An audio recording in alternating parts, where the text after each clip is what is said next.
Bengal dairy সকল দর্শকবৃন্দকে জানাই নমস্কার।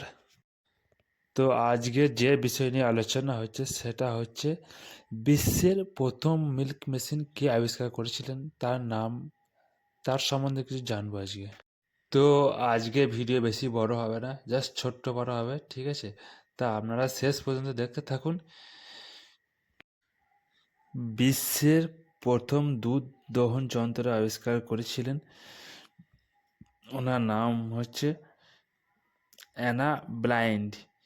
তার তার প্রথম আবিষ্কার দুধ উৎপাদনের মেশিন তৈরি করেছিলেন 1879 সালে। তিনি হ্যান্ড অপারেটেড মিল্কিং মেশিন তৈরি করেন, যার ছিল প্রাথমিক প্রচেষ্টাগুলোর মধ্যে অন্যতম। এর পরবর্তীকালে আস্তে আস্তে বা ধীরে ধীরে আরও উন্নত মেশিন তৈরি হয়েছিল। এই মহান ব্যক্তির মেশিন 1879 সালে তৈরি হয়েছিল। আর সবথেকে বড় ব্যাপার হচ্ছে এই যে এনার মেশিনটি হ্যান্ড অপারেটেড ছিল, সেই কারণে বেশি সফলতা পায়নি বা বিশ্বে বেশি ছড়াইতে পারেনি। এরপর আসে বিশ্বের প্রথম বাণিজ্যিকভাবে সফল দুধ দহন যন্ত্র আবিষ্কার করেছিলেন নিউজিল্যান্ডের কৃষক নরম্যান ডাইস। 1917 সালে তার এই প্রথম উদ্ভাবন ডিলভাল কোম্পানির সাথে মিলে বাণিজ্যিকভাবে বাজারে আসে, যা দুগ্ধ শিল্পে ব্যাপক বিপ্লব আনে। তার পরবর্তী যন্ত্রের মূল নীতি আজও ব্যবহৃত হয়ে আসছে। যদিও তার পরবর্তী রোবোটিক মিল্কিং মতো এত উন্নত প্রযুক্তি এসেছে, কিন্তু তিনি প্রথম বা বিশ্বের প্রথম মিল্ক অপারেটিং মেশিন আবিষ্কার করেছিলেন। আর এর মূল উদ্ভাবক ছিলেন নরম্যান ডাইস। তিনি প্রথম ভ্যাকুয়াম ভিত্তিক দুধ দহনের যন্ত্র উদ্ভাবক করেন, যা কৃষকের সময় ও শ্রম বাঁচাতে ও দুগ্ধ জগতের পণ্যকে আরও স্বাস্থ্যকর তুলতে অনেক সাহায্য করেছিলেন বা সাহায্য করে আসছে আজ অবধি। যেমনটা আপনারা ফটোতে দেখতে পাচ্ছেন, 1917 সালে DeLaval company vacuum operator milking machine আবিষ্কার করেছিলেন, প্রথম বাজারে এনেছিলেন।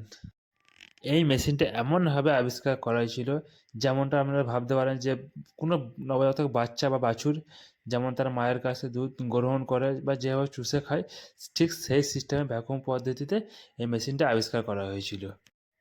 আর এখনও অবধি এই পদ্ধতি হয়ে বা চলে আসছে, যার ফলে কী হয়েছে, দুধ খুব তাড়াতাড়ি আমরা বের করে নিতে পারছি, যার ফলে আমাদের অনেক সময় বা অনেক টাইম বেঁচে যাচ্ছে।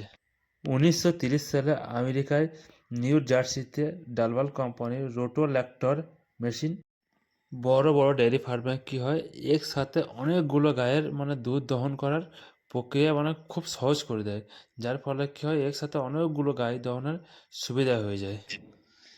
এর পরবর্তীকালে আসে 1977 সালে এক অভিনব নতুন পদ্ধতি, সেটা হচ্ছে ডোব্যাক সিস্টেম।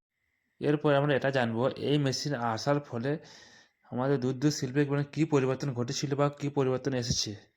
যেমন ধরুন, গরুর দুধ দেওয়ার সময় গরুর দুধ কমে আসা বা বেড়ে যাওয়ার, সেটাকে সেই মেশিন আপডেট করতে পারতেন। প্লাস এক কথায় বলতে গেলে গরুর স্তন বা যেটা আমরা গরুর বাঁট বলে থাকি, সেটা খুব সুস্থ সবল রাখতে সাহায্য করে।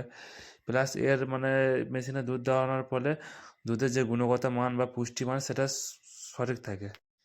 এই ডো ব্যাগ সিস্টেম মোষের জন্য খুবই উপযোগী হয়ে উঠেছিল। যেমন ধরুন, দুধ দোয়ানোর দিকে কি মাসাজ করার দিকে মোষের পক্ষে খুবই উপযোগী হয়ে উঠেছিল বা এখনও আছে। এক কথায় বলতে গেলে ডো ব্যাগ সিস্টেম মোষের জন্য খুবই ভালো, অসাধারণ। এর পরবর্তীকালে আসে ডালভাল ভিএমএস, এক কথায় বলতে গেলে ভলেন্টিয়ারি মিল্কিং সিস্টেম। এটাই আসে 1998 সালে।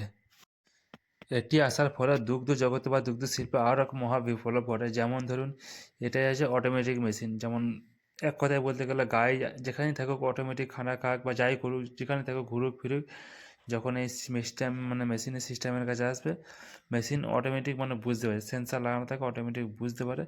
যার কারণে কী হয়, রোবোটিক অটোমেটিক নিজে নিজেই মিল্ক মেশিনের সাহায্যে দুধ নিকালতে সাহায্য করে বা দুধ দোহাতে সাহায্য করে, যেখানে কোনো মানুষ বা কোনো লেবারের প্রয়োজন হয় না। বাস দু একজন লেবারের সাহায্যে প্রচুর প্রচুর গায়ে বা গাভীর দুধ দহন করতে খুব সুবিধা হয়। তো আজকের মতো ভিডিও এইটুকুই, ঠিক আছে? পরবর্তী ভিডিও আরও কোনো অন্য বিষয় নিয়ে আলোচনা হবে। তা আজকের মতো নমস্কার, টাটা, সবাই ভালো থাকবেন, সুস্থ থাকবেন, নমস্কার।